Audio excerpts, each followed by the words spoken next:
Let's see what's on the good old Hearthstone Arena Reddit.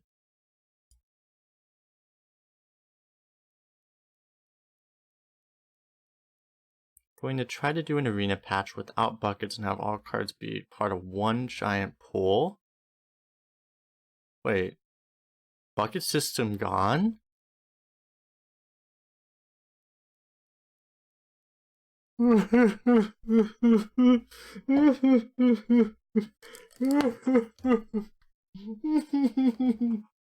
Hey everyone, Colst here. So I wanted to record this video really fast to get out my thoughts on proposed arena changes that came out last night on Reddit. So my initial reaction, I have to admit, was very negative to this news, as I think the bucket system has overall been a very huge positive for the arena as in a competitive sense.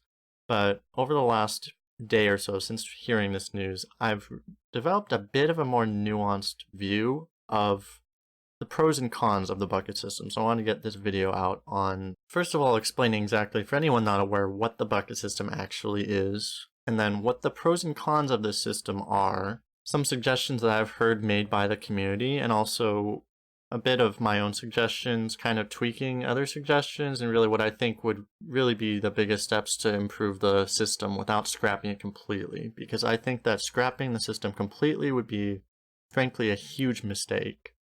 And I think even experimenting with the complete removal of the system just wouldn't be all that productive. Just a little bit about me. I'm Colst. I've been streaming Arena full-time for the last couple months now, going for a leaderboard every time. Last month my highest average was EU, which was an 8.6. I actually went for all 3 leaderboards last month, so I play a lot of this game. So I care a lot about changes that are made. And if you want to check me on Twitch, my channel will be linked below. Alright, so really quickly what the bug system is. The bug system is basically the system in place in the arena right now that makes it so that cards of similar power level, or at least similar pick rate, are being offered against each other. So you never have situations where a card that's really good, like Flame Strike for instance, is up against some terrible card like Ice Barrier. Instead it will be up against cards like Fireball, Polymorph, Blizzard, etc. So let's get right into the pros and cons. So the main benefit of the system is that essentially it makes the drafting phase of the game much more interesting. You have a lot more tough decisions to make, and so if cards of vastly different power levels are up against each other, it's not much of a decision. But if cards of similar power level are up against each other, you can choose the one that fits your deck or your playstyle, etc. And essentially you have more control over what your end deck will actually look like. At least that's the idea. Another side benefit of this is that, at least in theory, it should make it easier for beginner players as well, because even if you have no idea really what cards are good or not, cards of the same power level against each other, you can't really mess it up. So one factor that, depending on your view, can be a positive or negative is that the bucket system tends to create a meta that evolves around the buckets themselves. And one thing that is more of just a strict negative is the fact that this meta tends to create less diversity in decks, because there are going to be certain cards that just are over bucketed or under bucketed. So some cards just won't really be pickable and other cards will be basically auto pick. And to an extent, that kind of defeats the whole purpose of the buckets, because it, for an experienced player, it makes it such that your decisions really aren't that interesting, at least not as much as they should be if cards were bucketed better. So one of the issues here is that Blizzard has done I would say has done a fairly good job of bucketing cards, but there's been notable examples where they've kind of been off the mark, and they haven't always been super quick to fix these, and it's created a bit of a stale meta based around certain cards, and that's something that I think is a bit of an issue. So if Blizzard isn't willing to put in the resources to fix the buckets too quickly, then it can be a problem. Another issue that some people raise is that inexperienced players might actually be a little daunted by the draft as a result of the bucket system. So not all players really want to have such difficult decisions to make, they really just want to play the game, and they don't want to have to make so many tough choices in the draft. So one strength of the old system is, some people would say, they actually feel good when either, they know which card is the strongest. So they know that Fireball is stronger than Frostwolf Grunt, or they feel happy when they're lucky to get a fireball, and they feel less happy if they're forced to choose between Flame Strike and Fireball and Polymorph. There's also an argument made by some people that the bucket system leads to a sort of a, you can call it a fun tax, where, people that aren't necessarily so tryhard will generally pick more fun cards more often than they are powerful, so that fun cards will more often be overbucketed, so that if you're trying to win, it will be much harder to pick these cards, and you'll kind of know you can't get away with it nearly as much as you would want to. And now I do want to make a few distinctions, because I believe there are some arguments that get made against the bucket system that really, I think the blame is out of place. So one thing I hear sometimes is that people complain that part of the implementation of the bucket system has been that a lot of really bad cards just don't appear very much anymore because the bottom bucket doesn't appear anymore, and the bottom bucket is a large group of cards in the game. So I think that is unfair, because that is something that you could very easily fix within the bucket system. If that is your desire to put more bad cards in the game, you can very easily just make those cards appear more. People also complain that people say maybe not, because it feels bad to get all bad bucket cards against each other. It's like, well, even if there's no buckets, the only time you're going to be picking these bad cards is when they're all against each other. So this is one argument where I don't think the lack of a bucket system would be better than the bucket system. So as far as the problem about the bucket system not really creating as difficult of choices as you want, I still think it's not a very strong argument, because the lack of a bucket system just creates so many more picks where there is no decision to be made. So it's weird when one of your leading arguments against the system is, oh, you're not enough better than the alternative system, which is worse at that thing. So another factor of completely removing the bucket system would be that you greatly increase the variance in decks if nothing is done to correct for that. So essentially, some people make the argument that that would be fun, that, it's fun when you get completely wrecked by some deck that's way better than yours, or you have some really bad deck that has no ability to win against anyone with a half-decent deck. But I think that's just short-sighted, essentially, because I think that's a bad kind of variance, and especially if you're trying to take the game remotely seriously, you're just reducing levers to apply your skill and influence your win rate.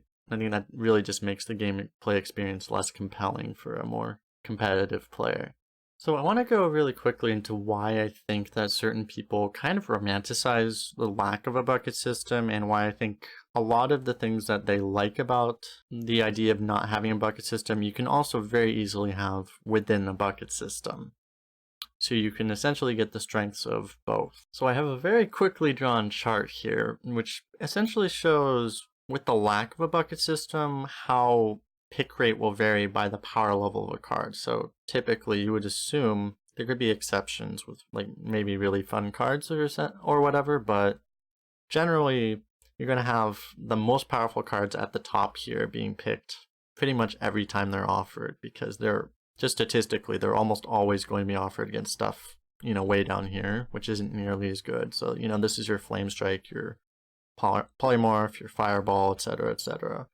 And then you generally will move down some kind of a curve, and you get down near the bottom, and those cards won't be appearing nearly as often. So this is one thing that people like about not having the bucket system, is that the most popular cards are going to be the most powerful cards. So it is intuitive in the sense that you want to be playing around the most powerful cards. So you want to be playing around Flame Strike, Fireball, Polymorph, not playing around other random cards.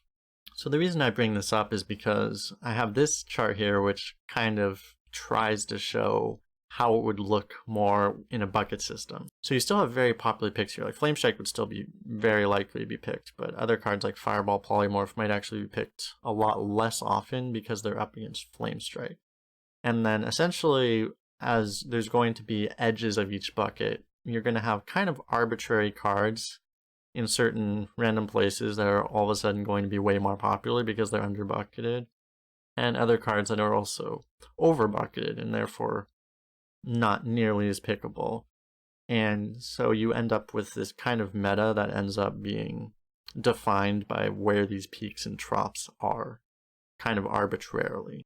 All right, and so I wanted to go through a little bit of HS replay data, just kind of show what some of this means in practice. So right here I have a lot of the first and second bucket mage cards. So they're sorted by popularity, by the number that are actually in the deck. So you can kind of see here very easily. Water Elemental and Blizzard are second bucket, so they show up a bit against a bit of weaker cards, but actually Blizzard is bottom of first, Frostbolt and Water Elemental top of second. But you can see how Polymorph and Fireball are kind of dominated by Flame Strike, which is in the top of the first bucket, and leads to Polymorph and Fireball being picked much less often. And another critical piece is that this is all the cards that are in mage decks sorted by popularity. And one of the things you can see here is that a lot of these cards at the top, they're all common, and they're all a lot of these are just neutral minions. So the Pit Crocolisk, the Warbear, the Bone Wraith, the Tar Creeper, the Candle Taker, the Violet Worm, a lot of cards that are known to be underbucketed. And you can actually even look at and all these trends that I'm pointing out here, like you can also look at Paladin, for instance, and see, Keeper of Oldemon and True Silver Champion are kind of keeping a lot of these other powerful cards, like Blessing and Kings, for instance, down as well. And you can see a lot of the same trends as well in their neutral cards. A lot of these cards, again, Money Warbear, Bone Wraith, Pit Crocolisk, Tar Creeper, Candle Taker, a lot of these cards, again, showing up the same way, vastly disproportionately, even to their power level. And you can actually even sort by neutral cards only across all classes. You'll see, again, the exact same cards, just in all classes. They're all really popular. So this is a flaw that I think will always exist in the bucket system, as long as there is a bucket system. I don't think there's any way you can eliminate it entirely. However, I do believe there are ways you can significantly lessen its impact. The most obvious of these things would be for Blizzard to more frequently rebucket cards. If they see certain cards are being picked way too much, they can ideally automatically move them up in a bucket, or if they have to do it manually, that would work too. But this might be too resource intensive from Blizzard's sides, and they've kind of shown that they're not really potentially willing to put that much work in. So another solution, which would be a lot simpler, would be to simply reduce the number of buckets. So if you have less buckets, you're going to have less edges of buckets, and there's going to be less of these cases to deal with. It's going to be more difficult to really miss bucket cards, and I think you will maintain still some of the strengths of the bucket system. Picks will still be relatively interesting, but you'll also lessen the cons as well. So I think that would be a better solution than scrapping the bucket system entirely. Although I will say I will make one exception for the legendary buckets. I actually would be totally okay with them completely removing the legendary buckets. So just legendaries are up against other random legendaries. Because, I don't know, for myself personally, in my experience, legendary picks have never felt all that compelling. Like last meta, for instance, if you have like Snip Snap or Ziliax, they're going to be auto pick against anything. Now you have Siamat or Zephyrs if it's active in your deck, or even maybe if it's not. Those cards are also just going to be auto pick over everything. So I've found you don't tend to have all too interesting of picks in the legendary bucket anyway. And also, especially getting a bad legendary bucket is actually does feel legitimately bad. So I would be totally fine with them just getting rid of that entirely and just having it be random there. Now, of course, you can't fix the Flame Strike Fireball Polymorph problem this way, because there's always going to be cards at the very top, and those are always going to be very impactful, and there's a lot of flavorful class cards at the top. So it will take a slightly different solution to fix the problem there. So with that, I want to transition into a few other suggestions that I've seen a few other people make that I want to comment on and potentially improve and lead to my own suggestion on what we can do. So one of the main sources of these suggestions I use will be a Lightforge podcast between Adducta and Terra. So I'm going to have that linked in the description below. So one suggestion that Adducta brought up was essentially equalizing the power level of all decks by basically controlling the number of each bucket that every deck gets. And this is a suggestion that was made in the past, but it's one that I'm not completely on board with, but I like in some ways. Like for me, I don't think I would mind that at all, but I do understand why certain players would like to have a little bit more of that variance, because it would make it that much more difficult for perhaps a less experienced player to finally, get a little bit lucky and break into a higher win tier, like maybe get their first 7, their first 10, their first 12. So I can see why a lot of people wouldn't want that to go away completely, and that wouldn't necessarily have the best impact on new players. Another suggestion was one brought up by Tarot, and he basically said to have a floating bucket. So for cards like Flame Strike, for instance, that are basically always going to dominate, you basically don't put them up against other cards, so you don't choke like Fireball and Polymorph out of the meta. You just, when you're going to get a Flame Strike, they just give you a Flame Strike. So it gives you Flame Strike against 2 much weaker cards. And I don't hate this idea, but I think I can change this idea in some ways to make it a bit better as well. One issue I have with that idea is that I think you're going to end up essentially playing whack-a-mole, kind of like you would be with buckets. If you have too many buckets, there's always going to be something at the top and bottom of each bucket, and you're always going to have problems. In the same way, if you take away Flame Strike at the top, then maybe Blizzard will be the next one that dominates, and maybe then Fireball will be the next one that dominates, and then, you're going to have a new card coming, like Meteor is going to start dominating. All these cards are just going to start inevitably dominating. You're just going to keep having to whack them down until essentially you're down to more or less average quality cards. So I do actually agree that for cases like Fireball and Polymorph, it would be nice if those cards would be in more than 10% of decks, so you actually have to think about them and play about them and get to use them as a mage. So what I would do would be essentially a modification of Tarot's suggestion, where instead of trying to fix it at the top with Flame Strike, you would pick these individual cards that you think really fit the class identity and are good and healthy for the game, because not all these cards are healthy for the game. And essentially, instead of just gifting people Flame Strike, you would just gift them these individual cards that you want them to have. And there is some precedent for this in the arena, not necessarily like this, but they have in the past had certain picks, like pick 1 maybe, or pick 10, pick 20, pick 30, where they modify the pick to give you, like, maybe you're guaranteed certain rarity or a certain bucket. You're like, I think right now, like, picks 10, 20, 30, you're guaranteed at least bucket 4, something like that. It used to be you're guaranteed at least rarer maybe, or at least epic, I don't know. Yeah, essentially I would, instead of essentially scrapping half of the draft by just having half the draft be good cards against unpickable cards, you can just sacrifice a few picks of the draft and say, okay, we want there to be more Fireballs or Polymorphs in the arena. We know that you guys aren't picking it because it's up against Flame Strike. So, like, maybe 1 in 3 decks just get a Fireball, 1 in 3 get a Polymorph, 1 in 3 get, you can have a handful of these cards, and you can correct the problem that way. So I think he called it a floating bucket. I would call it a flavor bucket. So you have certain cards like this that will add more flavor to your deck. There will also be a few side effects. It would have some impact on balance, but which would have to be considered. But also, it would eliminate the experience, because one thing that does happen with Mage a lot right now is sometimes you just don't get offered spells, and it just doesn't feel good. So it would kind of set a bit of a floor, which is one of the impacts that the current bucket system does, is it did increase, like, the floor. You don't get too terrible of a deck, typically. So it makes it so even if you do low roll a draft, you will at least still have a few of these picks where you can at least have flavor and hopefully, playable decent cards.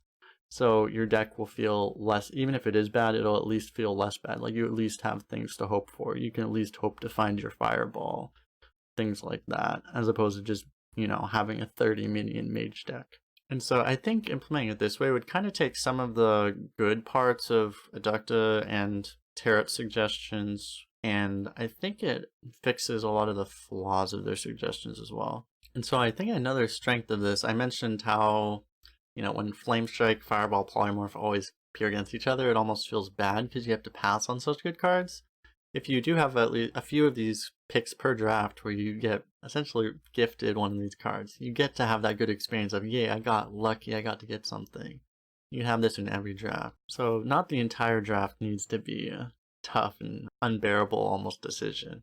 And just to be clear, I'm saying for these special picks like that Fireball or that Polymorph can be against just absolutely terrible like bottom bucket cards, just so everyone should know, like, yeah, the Fireball is the pick here. And also, it doesn't have to just be limited to top bucket cards. This can also apply to fun cards or really themed cards as well. So, I mean, I don't know, like an example for Paladin, you could be like Call for Arms, or like hand buff cards. These are cards that a lot of people think are fun, but they're difficult to pick typically because they're too popular.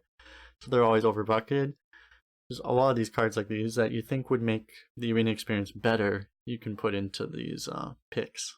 Alright guys, so of course I'm definitely interested in hearing your guys' thoughts, so make sure to comment down below, like this video if you thought it was interesting, subscribe if you want to see more arena content. You can also check me out on Twitch as well. That's going to be in the description as well.